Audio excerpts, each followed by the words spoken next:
sudah dipindahkan ke Lapas Cipinang. Iya. Benar gitu. Iya, betul. Seperti yang sudah kami sampaikan juga mungkin ya ke rekan-rekan media juga yang lain, bahwa Ahmad Zoni dipindahkan sementara dari Lapas Karanganyar Nusa Kambangan ke Lapas Narkotika Jakarta kemarin hari Sabtu sekitar pukul 18.00 waktu Indonesia Barat. Tiba di Lapas Narkotika Jakarta, dilakukan administrasi penerimaan rolling dan lain-lain, termasuk juga pemeriksaan kesehatan. Setelah itu penyampaian hak dan kewajibannya dan ditempatkan di kamar atau penempatan khusus di salah satu kamar, mereka berlima di situ dan dengan pengamanan khusus juga. Bu, kalau boleh tahu berangkat dari Nusa Kambangannya sama tibanya di Lapas Cipinang kapan dan hari apa? Berangkat itu kami dapat informasi dari Bapak Kalapas Karanganyar itu sekitar pukul 11 siang dengan bersama memang bertanggungjawaban dari Kejaksaan ya, Kejaksaan Jakarta Pusat dengan pengawal Polres Metro dan juga didampingi oleh petugas dari Lapas Karanganyar itu sendiri sampai tiba di Jakarta ataupun Lapas Narkotika Jakarta itu kemarin sekitar 18:06 waktu Indonesia Barat sekitar itu. Untuk berapa lama?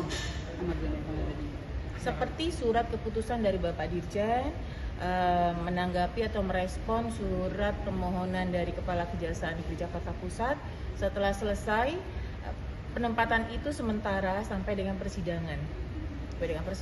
Setelah itu pihak peminjam atau dalam hal ini adalah Kejaksaan Negeri Jakarta Pusat wajib mengembalikan lagi Ahmad Zoni dan kawan-kawan untuk menjalani lagi pidananya di Lapas Karanganyar Nusa Kambangan. Itu selama persidangan yang berlangsung atau hanya satu kali jika diperlukan untuk menjadi saksi, Bu? Sesuai dengan penetapan dari hakim ya.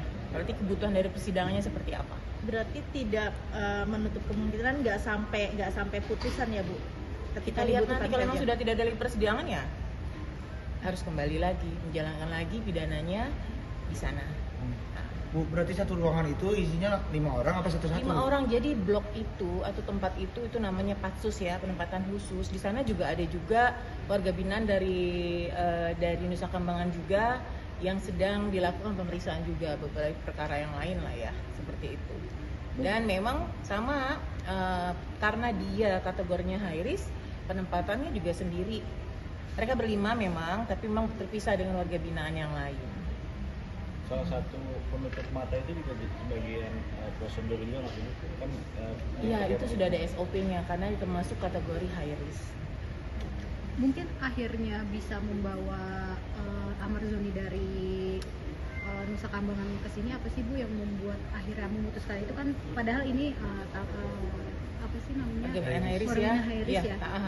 Yang pastinya kan ada pertimbangan, ada juga kebutuhan persidangan kita juga kan seperti kami sampaikan sebelumnya bahwa kita sangat mendukung sekali bahwa proses persidangan ini segera cepat selesai, dapat hasilnya apapun itu yang terbaik baik bagi warga binaannya sendiri, buat organisasi dan juga untuk masyarakat gitu. Jadi ini bagian dari kami mendukung percepatan persidangan, memfasilitasi itu. Kondisinya Abang Amar sendiri pas lagi dibawa ke sana sudah lihat ya di foto itu kan ada kan senyum ya kayaknya ya itu. Alhamdulillah secara ini Ahmad Zoni dan kawan-kawan pada saat berangkat dari Karanganyar diperiksa kesehatannya sampai di Lapas Narkotika Jakarta kembali diperiksa lagi kesehatannya. Untuk secara komunikasinya seperti apa Bu dengan keluarga atau pengacara? Kan ini kan pasti berbeda ya Bu ya, dengan di Nusa Kambangan dan di sini. Komunikasi sekali lagi tetap dibatasi hanya keluarga inti. Keluarga inti itu istri, terus anak kandung. Kebijakannya adalah orang tua kandung, kakak kandung dan kakak kandung, adik kandung. Karena dia menjadi tahanan itu komunikasinya dengan lawyernya boleh, di luar itu tidak bisa. Jadi kalau ada yang komplain seperti apa, memang aturannya seperti itu. Jadi hanya anak kandung, istri, ibu kandung, orang tua kandung ya, kakak kandung, sama adik kandung dan lawyer karena statusnya sedang sebagai tersangka. Sehari sekali Kak? Bisa apa tetap seminggu tetap sekali? Seminggu sekali. Ya.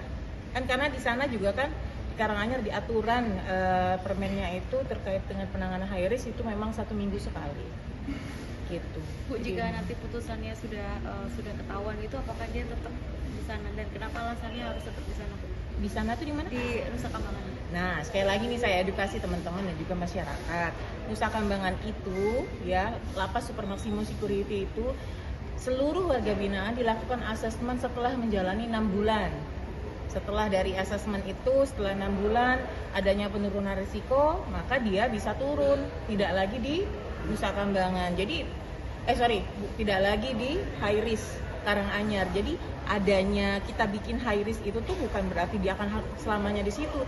Justru keinginan kita setiap pelaksanaan asesmen mereka melakukan penurunan atau turunnya risiko. Semua, nggak hanya Amarzoni ya, semua warga binaan. Oke? Terima kasih Bu. Lagi?